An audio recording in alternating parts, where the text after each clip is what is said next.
오늘 저들의 아픈 마음과 몸을 예수님의 보혈로 깨끗하게 치유하여 주옵소서. 특별히 오늘 예배 가운데 주님께서 말씀하여 주셔서 주님의 음성을 듣게 하시고 위로받는 시간 되게 하시며 찬양을 통해서 우리의 마음을 열리게 하시고 기도를 통해서 주님의 때로 이루게 하옵소서. 11월 5일에는 인천 서지방 찬양제가 있습니다. 이를 위해 혼신의 노력을 하신 원지미 사모님과 대원 한사 여호수아에게 명령하여 이르기를 너의 하나님 여호와께서 이 두 왕에게 행하신 일을 내 눈으로 보았거니와 네가 가는 모든 나라에도 여호와께서 이와 같이 행하시니 너희는 그들을 두려워하지 말라. 너의 하나님 여호와께서 친히 너희를 위하여 싸우시리라 하였노라. 그때 내가 여호와께 간구하기를 주 여호와여, 주께서 주의 피통과 주의 권능을 주의 종에게 나타내시기를 시작하셨사오니 천지간에 어떤 신이 능히 주께서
이스라엘의 전 총리 골다 메이어, 이 골다 메이어 이 총리가 이런 얘기를 한번 합니다.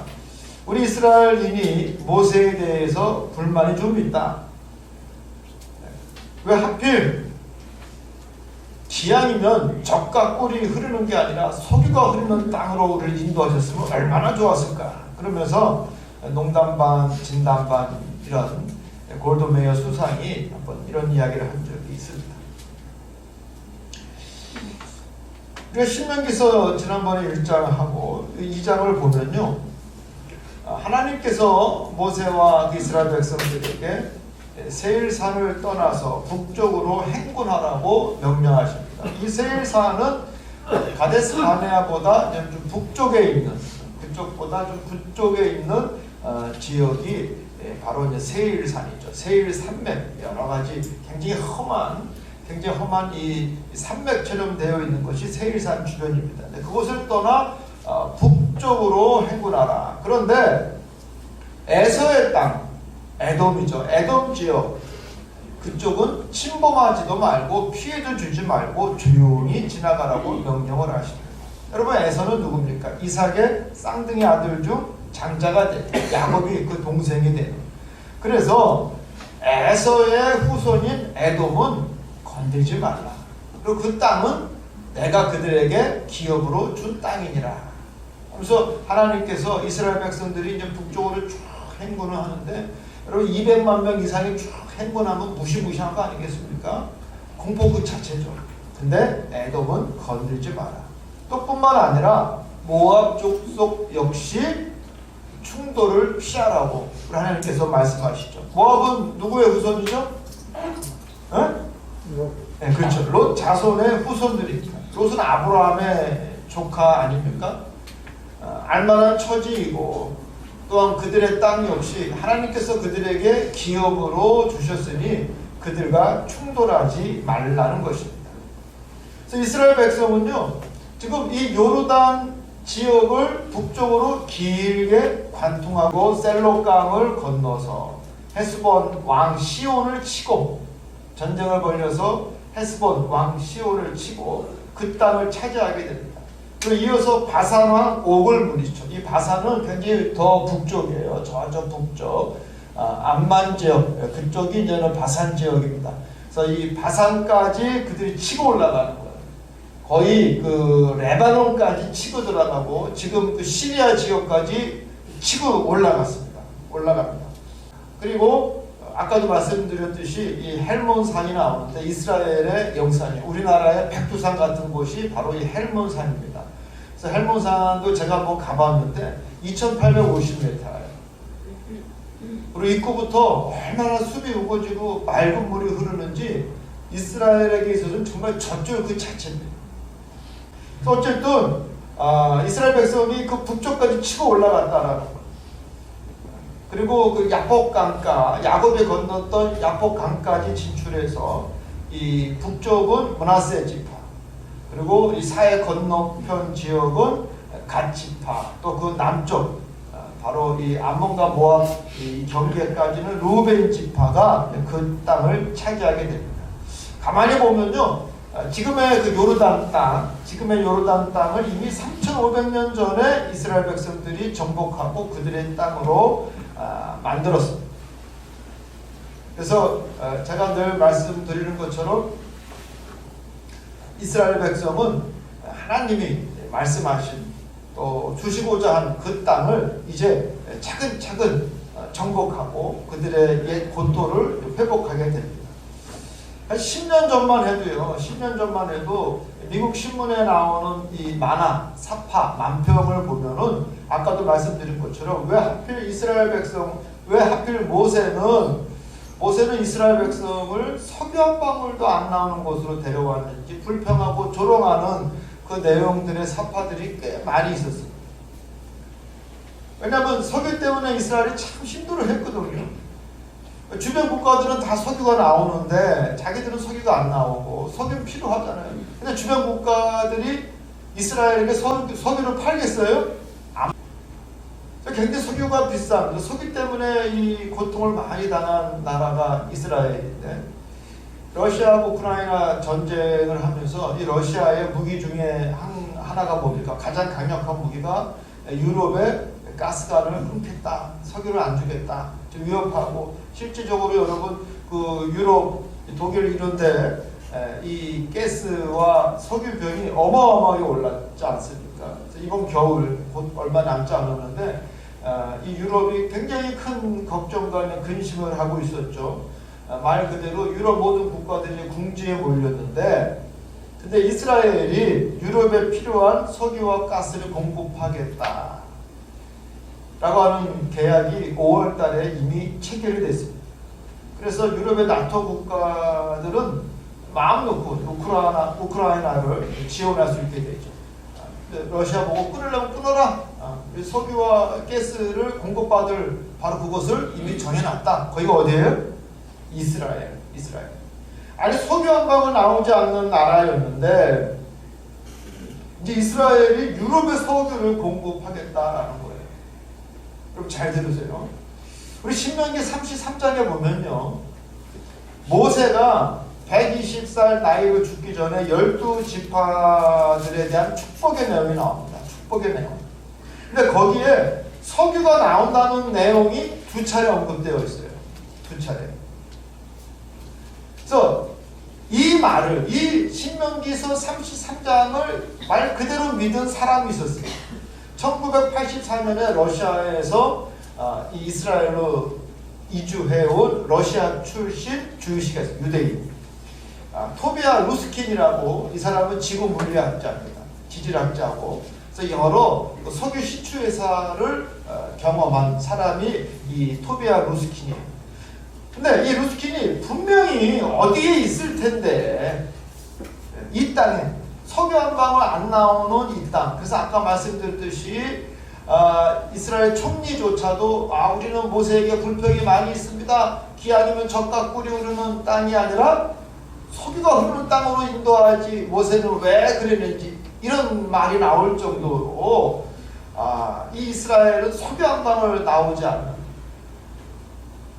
그런데 이 토비아 루스키는 분명히 어디 있을 텐데 신명기 33장에 보면은 스볼론 지파와 아셀 지파의 그 땅이 가장 가능성이 있는 땅으로 생각하고 그 땅을 중심으로 탐사하고 시추하기 시작합니다. 이스라엘 북부 지역입니다.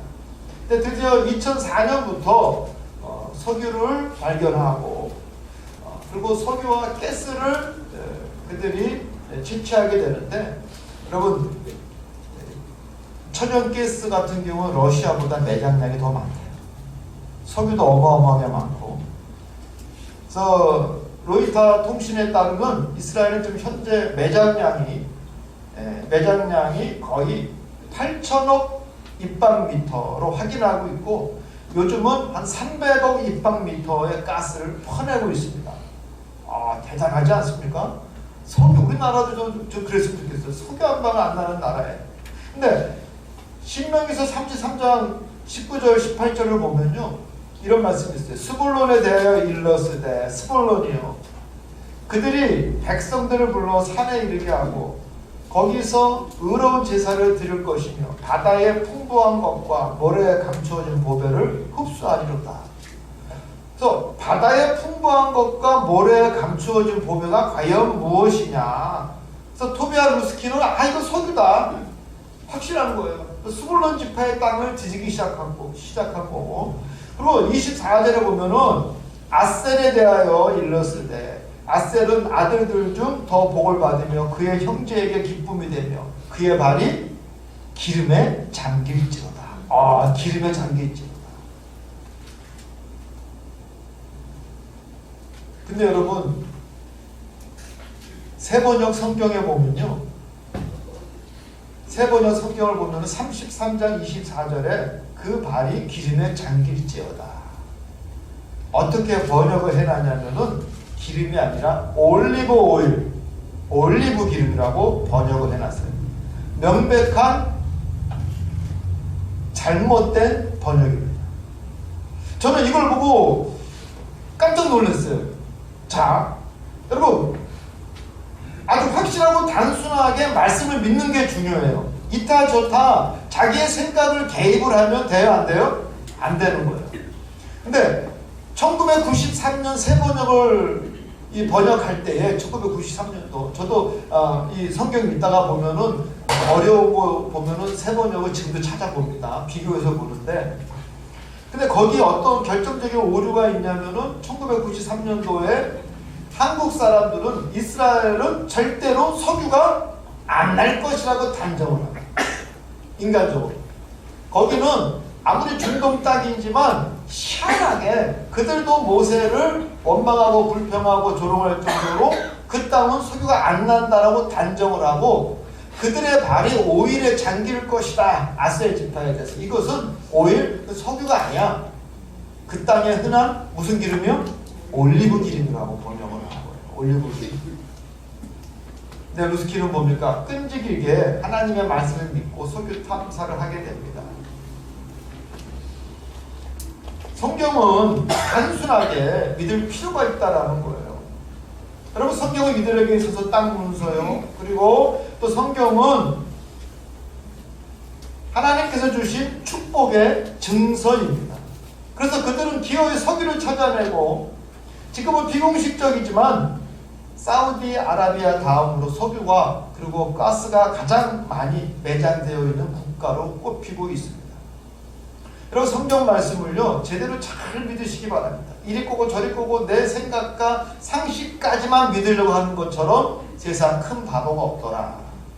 뭐하러 그러면 하나님을 믿어. 내 생각만큼만 내 상식만큼만 믿겠다 그러면 뭐하러 하나님을 믿어. 유튜브를 믿으세요. 잘 유튜브를 믿으세요. 왜 하나님을 믿으십니까? 있는 그대로 받아들일 수 있고 명쾌하고 분명하고 단순하게 말씀을 믿을 수 있는 여러분이 되시기를 주님의 이름으로 축복합니다. 아멘. 자, 모세가 오늘 본문 말씀 보면 모세가 후계자 그 여호수아를 격려하는 말씀이 오늘 본문 말씀에 있습니다. 지금까지 하나님께서는 헤스본과 바산을 꺾게 하시고 아모리 족속을 물리치게 하신 것, 이것을 모세가 여호수아에게 말하는 거예요. 네가 두 눈으로 똑똑히 보지 않았느냐. 앞으로 이제 내가 가는 곳곳마다 새로운 세력들, 새로운 나라들, 그들과 이제 너희가 한번 싸우고 전쟁을 벌여야 되는데, 수없는 전쟁을 이제 계속해서 벌여야 되는데 두려워하지 말라. 하나님이 함께 하시고 하나님이 싸우시리라. 그러면서 그 적들을 두려워하지 말라고 모세가 여호수아에게 격려하고 있습니다. 근데 여러분, 막상이요, 이 전쟁은 두렵고 공포스러운 것, 겁나고 두려운 것.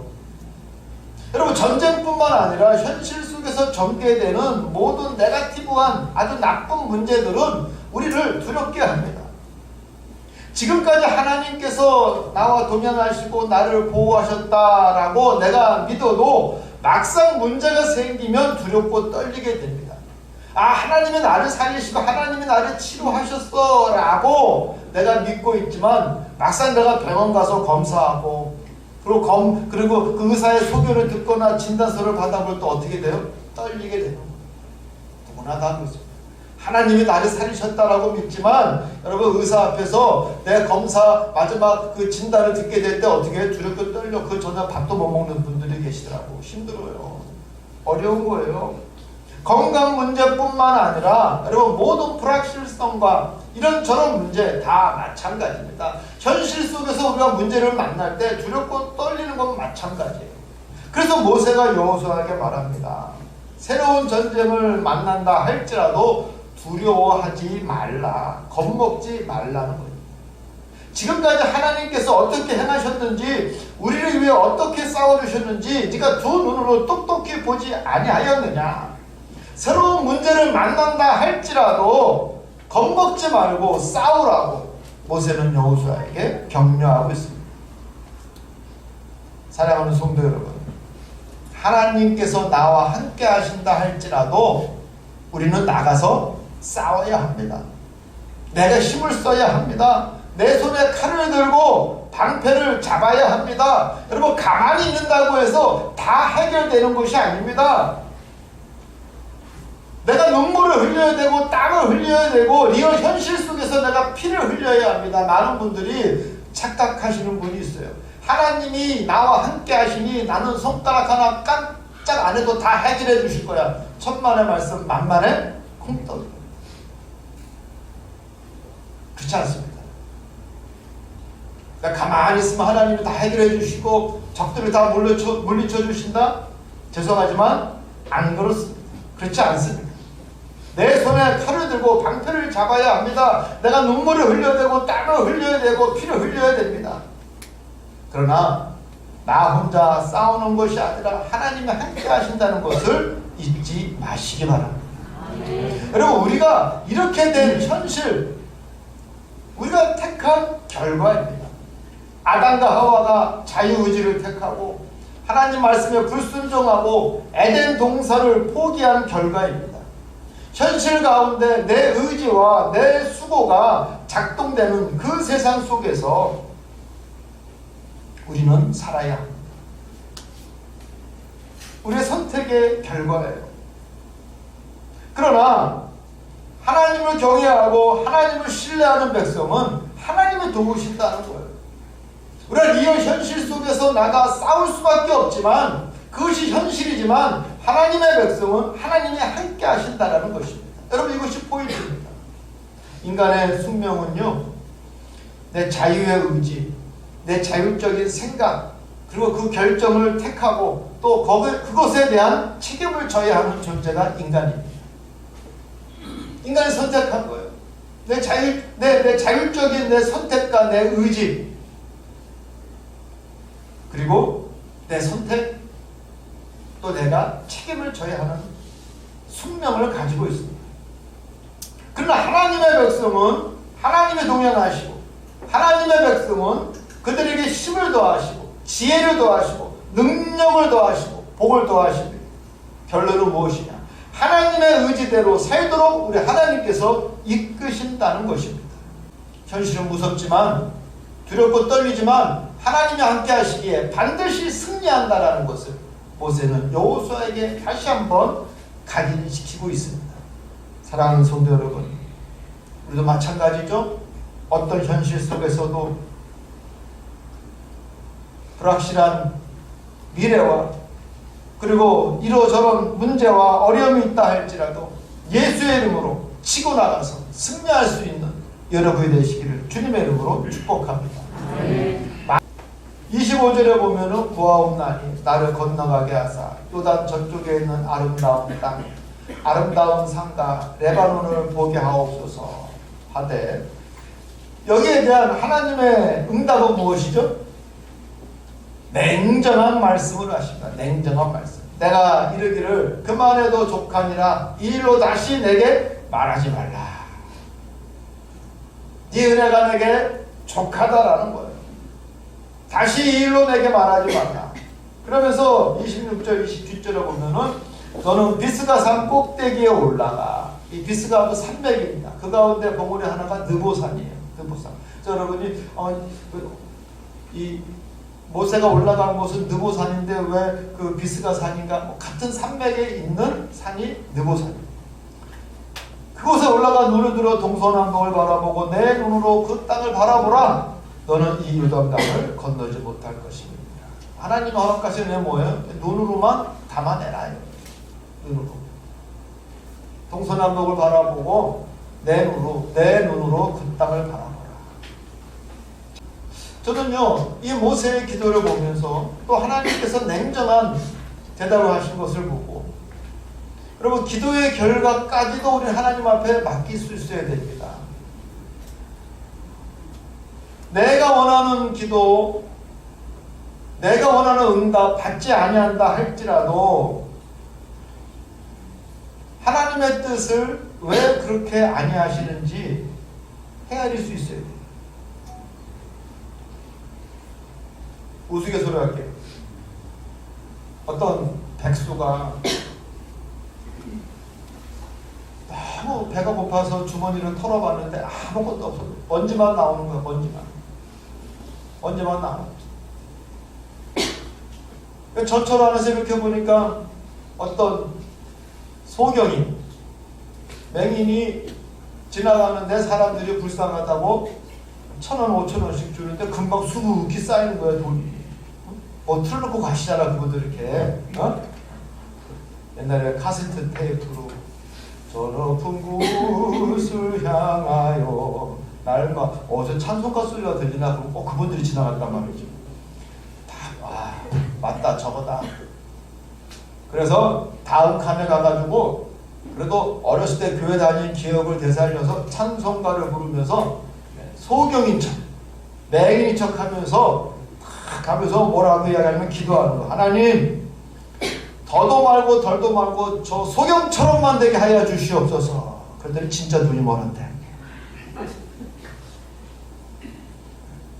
하나님이요, 말 그대로 기도에 응답하시면 큰일 날 수도 있어요.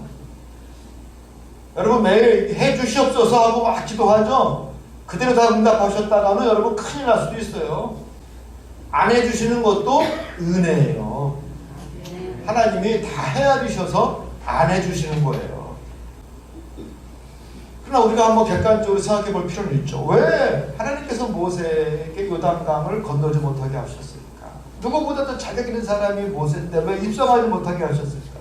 여러분, 첫 번째는요, 이스라엘 백성이 가나안에 들어갈 수 있다는 것은요, 인간의 특정한 한 인간, 모세의 공로가 아니라 하나님의 역사라는 것을 알아야 한다는 거예요. 이게 가장 큰 겁니다. 그런 생각을 하게 됩니다. 그래서요, 제 입장은 뭐냐면요, 제 입장은 모세에게 야, 너 할 만큼 했어. 120살까지 할 만큼 했어. 이제 돌아오라는 거예요. 거기까지. 그리고 넥스트는 다음 세대에게 맡겨라. 세대의 교체를 알리는 신호탄, 로 저는 이해합니다. 왜냐면요, 그 다음 말씀이 너는 여호수아를 강하고 담대하게 하라. 그가 내가 볼 땅을 그들의 기업으로 차지하게 하리라. 다음 세대에게 포커스가 맞춰져 있다는 거야. 하나님, 너 얼만큼 했어? 이제 들어와 쉬어. 땅에, 세상의 가나안이 아니라 하늘의 가나안에 와서 너 쉬어. 그리고 이제 포커스는 무엇이야? 여호수아. 그를 강하게 하고 담대하게 하라. 여러분, 우리도 마찬가지입니다. 이제 우리에게 있어서 가장 중요한 것이 무엇입니까? 내 소망보다도, 내 건강보다도 우리 다음 세대가 믿음을 가질 수 있도록 해야 합니다. 이것이 여러분 제일 중요합니다. 하나님의 복의 계보가 나로서 끝나는 것이 아니라 우리 자식들에게도 이어질 수 있도록 우리는 기도해야 합니다. 여러분, 다음 달이 11월 20일이 추수감사절인데 이날 우리 자녀들이 다시 교회에 모이게 해야 합니다. 교회 와도 코로나 걸리지 않는다라는 걸 여러분 확인해 줘야 합니다. 코로나 핑계로 다들 교회를 떠났는데 이제 더 이상 코로나가 문제가 아니라 여러분, 우리 자녀들, 정말 우리 눈에 넣어도 아프지 않은 우리의 자식들, 세상이 그들을 지배하고 있습니다. 점점 하나님을 떠나 세상의 자식이 되어가고 있는 것을 우리는 알아야 합니다. 여러분, 이제 포커스가 무엇이냐? 우리의 자녀들이에요. 우리의 자녀들을 믿음의 용사로 길러낼 수 있는 여러분이 되시기를 주님의 이름으로 축복합니다. 강하고 담대하게 믿음으로, 사랑으로 우리는 길러내야 됩니다.